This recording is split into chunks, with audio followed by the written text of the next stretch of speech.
به نام خدا. بخوان و حفظ کن. بال در بال پرستوها. بال در بال پرستوهای خوب، میرسد آخر سوار سبز پوش. جامه ای از عطر نرگس ها به تن، شالی از پروانه ها بر روی دوش. پیش پای او به رسم پیشواز، ابر با رنگین کمان پل میزند. باغبان هم باغبان نوبهار، بر سر هر شاخه‌ای گل میزند. تا میآید پرده ها از خانه ها، باز توی کوچه ها سر میکشند.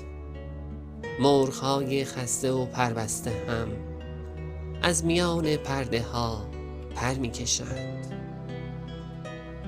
در فضای باغ ها پر می شود، باز هم فواره گنجشک ها. هر کجا سرگرم صحبت می شوند، شاخه ها درباره گنجشک ها. باز می پیچد میان خانه ها، بوی اسفند و گلاب و بوی عود. می رسد فصل بهاری جاودان، فصلی از عطر و گل و شعر و سرود. بیوک ملکی.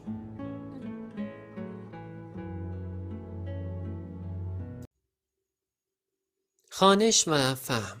1. شاعر چه ویژگی هایی برای سوار سبزپوش بیان کرده است؟